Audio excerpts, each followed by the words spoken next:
দেখেন গরুর পূজা কিভাবে শুরু হয় পৃথিবীতে প্রথম। বনি ইসরায়েলের এক দুষ্ট লোক ছিল, নাম সামিরি। কি নাম? সে সবাইরে বলল তোমাদের স্বর্ণগুলো ফালাও।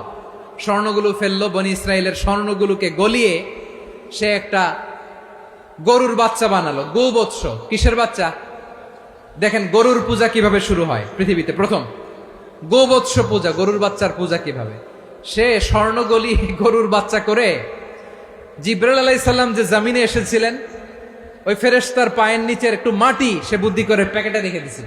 সে গরুর বাচ্চা বানায় স্বর্ণ দিয়ে গলিয়ে ওই মাটি এটার মধ্যে ঢুকাই দিছে ভেলকি দেওয়ার জন্য।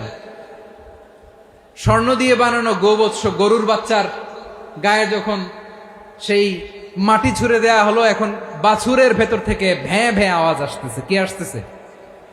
সবাই তো অবাক।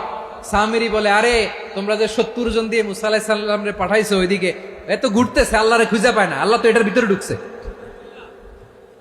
নাউজুবিল্লাহ বলবেন না? তোমরা যে 70 জন দিয়ে পাঠাইলা, 70 জন নিয়ে মুসা আলাইহিস সালাম খালি ঘুরতেছে, আল্লাহরে পায় না। পাবে কেমনে? আল্লাহ তো, নাউজুবিল্লাহ, এটার ভিতরে সেজদা দাও। এই সেজদা দিয়ে গেল। আল্লাহর নবী হারুন আলাইহিস সালাম বললেন, খবরদার, এটা সুস্পষ্ট শিরক। আল্লাহ সব গুনাহ মাফ করে, শিরকের গুনাহ মাফ করে না। খবরদার, তোমরা থামো। কে শোনে কার কথা? এই যে যেমন এখন আপনারা আমার কথা শুনতেছেন না?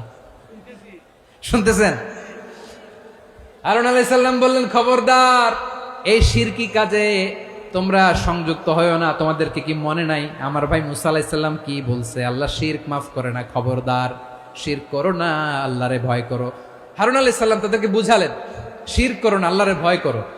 শুধু এতটুকুই তিনি বুঝালেন, দাওয়াতি কাজ পালন করলেন, কিন্তু প্রতিরোধ করেন নাই, সশস্ত্র সংগ্রামে লিপ্ত হন নাই, বাধা দেন নাই। কারণ গৃহযুদ্ধ বেঁধে যেতে পারে। উনি ভাবলেন, আমি যদি আমার বাহিনী নিয়ে দাওয়াত দেওয়ার সাথে সাথে প্রতিরোধ করি, আক্রমণ করি, ওরাও আমারে আক্রমণ করবে, ব্লাডশিট হবে, রক্তপাত। এমন অবস্থা হবে বনি ইসরায়েলের মধ্যে, যেটা হয়তো আমার ভাই মুসাও কন্ট্রোল করতে পারবে না। সুবহানাল্লাহ কইবেন না? এক একজন নবীকে আল্লাহ তাআলা কি ইন্টেলেক্ট দিয়ে পাঠিয়েছেন। তিনি ভাবলেন, আমি দাওয়াতি কাজটাই করি, এটা যে হারাম এটা থেকে শুধু বারণ করি, কিন্তু প্রতিরোধ না করি। আমি যদি ঐক্য ধরে রাখতে পারি, বাকিটা আমার ভাই সামলে নেবে। সুবহানাল্লাহ। হারুন আলাইহিস সালাম প্রতিরোধ করলেন না। বনি ইসরায়েলের মধ্যে গৃহযুদ্ধ বেঁধে যাওয়ার আশঙ্কায় প্রতিরোধ করলেন না, আক্রমণ করলেন না, শুধু দাওয়াত দিলেন। ইন দা মিন টাইম মুসা আলাইহিস সালাম আল্লাহর সাথে কথা বলে যখন ফিরে আসলেন, দেখলেন বনি ইসরায়েলের অধিকাংশ লোক মুশরিক হয়ে গেছে। মুশরিক হয়ে গেছে। মুসা আলাইহিস সালাম রেগে গেলেন। রেগে প্রথমে বনি ইসরায়েলদেরকে অ্যাটাক না করে ভাইয়ের দাড়ি ধরলেন। হারুন আলাইহিস সালামের দাড়ি আর চুল। মেজাজি নবী ছিলেন। হারুন, তুমি কি করলা? তোমার কি দায়িত্ব দিয়ে গেলাম, তুমি কি করলা? তুমি থাকতে বনি ইসরায়েল কেমন করে শিরকের কাজে নিমজ্জিত হয়ে যা।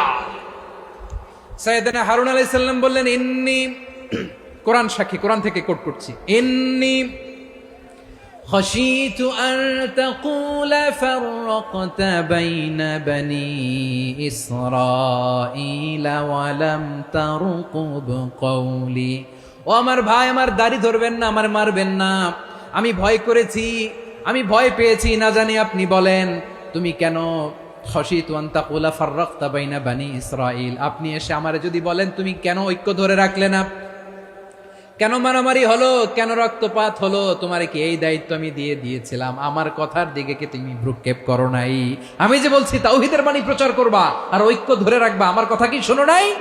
আপনি আমারে ধমকাবেন, এই জন্য আমি প্রতিরোধ করি নাই, আক্রমণ করি নাই, গৃহযুদ্ধ আটকানোর জন্য, কিন্তু আমি দাওয়াত দিয়েছি। সুবহানাল্লাহ পড়েন। ঐক্য ধরে রেখেছেন। মুসা আলাইহিস সালাম মুহূর্তেই সামিরিকে আক্রমণ করলেন, অ্যাটাক করলেন, শাস্তি দিলেন। মুহূর্তেই ওই গোবৎস গরুর বাছুরকে ভেঙে চুড়ে মেসাকার করে সাগরের মধ্যে ভাসিয়ে দিলেন। পুরো বনি ইসরায়েলকে আবার তাওহীদের উপর প্রতিষ্ঠিত করলেন। পড়েন সুবহানাল্লাহ। এই ঘটনা থেকে শিক্ষা কি? শিক্ষা হচ্ছে, আপনি শিরকের আড্ডাখানা দেখলেও বৃহৎ স্বার্থে তাওহীদের দাওয়াত দিবেন, প্রয়োজনে আপনি ঐক্য নষ্ট করবেন না। সুবহানাল্লাহ পড়বেন না?